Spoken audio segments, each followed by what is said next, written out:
enjoy. Let me know you got the feeling. Jump up and touch the ceiling. Mahal na Panginoon, ano? Makikita ho natin dito na ipinapahayag kung papaanong pinagdiwang na ating mahal na Panginoon yung kanyang huling hapunan. At pagkatapos po nito, sabi nga natin, hindi lang naman ito pananalangin, kundi pagninilay upang ito'y maisabuhay. Siguro bonus na rin siguro ni Susan Pwede Father yung layo ng isang station. Dahil alam natin na magdadagsa ang mga tao dito, di ba? Sapagkat, lalo na ngayong Holy Week na ito, actually ngayon, Tuesday pa lang, pero pagdating ng Wednesday, Thursday, Friday, itong mga araw na ito talagang napakahirap makapaglakad ng ganyang kalayo. Okay, Father, gaano ba kahalaga ang pagsasagawa ng Stations of the Cross kapag ganitong panahon ng Semana Santa? Okay, so tamang-tama na gawin natin itong Station of the Cross ngayong panahon ng Semana Santa o itong Holy Week. Sapagkat, sabi nga natin, ito'y pananalangin, ito ay pagninilay natin sa pagpapakasakit, pagkamatay, at muling pagkabuhay.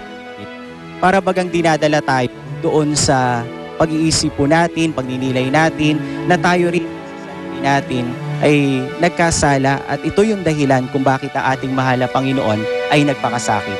At sa pamamagitan din ito, yung pagpapakasakit ng ating mahal na Panginoon, lalo tayong darating sa pagninilay na yung pag-ibig niya ay ipinagkaloob niya sa atin. Kaya nga tinatawag nating mga mahal na araw eh. Ito yung mga araw na pinakikita yung dakilang pagmamahal ng Diyos sa atin. Yeah, alam mo maganda dito pa tayo. Ngayon pong mga darating na araw pa hanggang sa linggo, meron kayong mga aktibidades gaya po ng sinakulo sa darating na Biyernes Santo. Actually, yung pong sinakulo na ginagawa namin Wednesday pa lang ng gabi ay mayroon na kaming ano. At sa taon pong ito, taon-taon po kasi mayroon kaming tema para rito. Ito ay parang iniakma namin sa buhay ng mga pari sapagkat ang taon po ito ay nilalaan natin para sa mga pari. Okay, maraming salamat, Father. Si Father Ron Mangon. So, dito pa tuloy-tuloy po yung pagdating ng mga kababayan natin, mga deboto na mamanata dito po sa National Shrine of Divine Mercy dito po sa Marilao, Bulacan. Maraming salamat, Father. Okay, back to studio po tayo. Thank you, Father.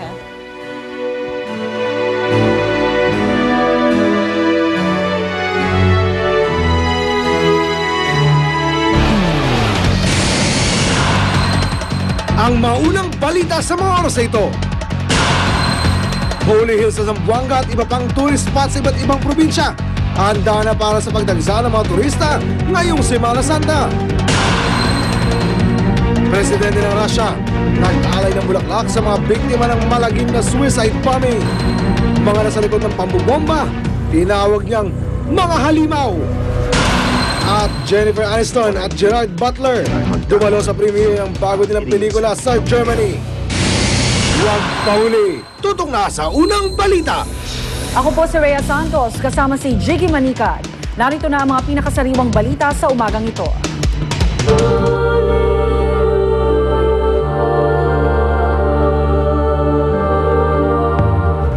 Mga atraksyon sa iba't ibang lalawigan ngayong Semana Santa, handa na sa pagdagsa ng mga namamanata. Kabilang po dyan ang Holy Hills sa Zamboanga, Moriones Festival sa Marinduque, at mga kalbaryo sa Bataan. Narito ang report.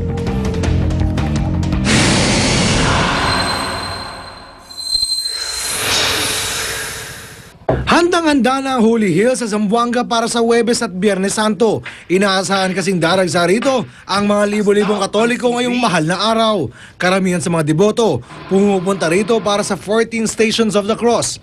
Mapapanood din ang pagpapako sa krus ng ilang namamanata tuwing Biyernes Santo.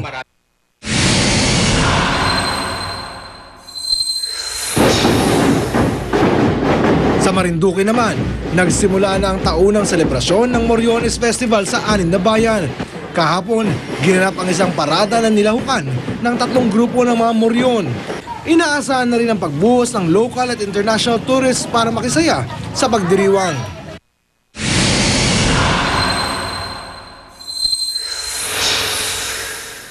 Sa Bataan, handa na rin ang mga kalbaryo sa mga bayan ng Orani, Samal at Abukay para sa pagbasa ng pasyon ngayong Semana Santa. Ang kalbaryo sa Orani gawa sa lambat na sumisimbolo raw sa pangunahing kinabubuhay ng mga residente doon.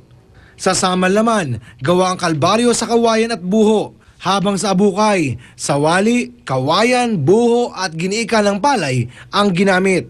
Magkakaiba man, iisa lang ang tema ng mga kalbaryo, ang pagpapasakit at pagkamatay sa krus ni Jesucristo. Para sa unang balita, Oscar Oida, reporting. Mahigpit na seguridad sa Batangas Port sa inaasahang pagdami ng mga pasahero. May live report si Cedric Castillo. Cedric. Okay, Jiggy, tuloy-tuloy pa rin ang pagantabi natin dito sa Port of Batangas at kanina lang ay nagsidatingan na yung ilang mga barko na biyaheng mula pa sa malalayong probinsya tulad ng Romblon. Ilan nga sa ating mga kababayan na nanggaling pa sa South ay minabuti na raw na agahan ang pagbiyahe kaysa maipit na naman doon sa pagdumog ng tao na namamalas daw nila taon-taon na lang dito sa port. Para naman sa mga biyahe pa lang patungong mga lugar tulad ng Odjongan at Abredilog, tuloy-tuloy pa rin ang biyahe at sa ngayon ay wala pa namang naiulat na delayed trips at mga pasaherong hindi napasakay katulad kahapon. Naghigpit na rin lalo sa mga security check para sa mga mag-outing papuntang Puerto Galera. Advisory rin para sa mga pasahero, wag nang masyadong magdala ng maraming bagahe at mga bagay na hindi naman daw masyadong kakailanganin sa bakasyon para hindi magkaaberya. At dagdag safety measure na rin daw ito para matiyak na hindi magkakaroon ng overloading sa mga sasakyang pandagat. Jiggy, medyo nagiging makulimlim na sa bahaging ito ng Batangas pero nakikita natin yung dagat hanggang sa ngayon patag pa rin naman at hindi pa masyadong maalon. Jiggy? Maraming salamat, Cedric Castillo, nag-uulat live mula sa Batangas City.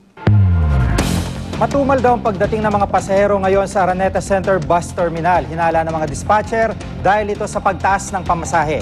Narito ang report ni Oscar Oida. Bicol, Bicol, Bicol, palis na, Bicol, Bicol. Oh, Bicol, Bicol, palis na. Martes Santo pa lang, pero may itsura ng mga dispatcher at caller dito sa may Araneta Center Bus Terminal.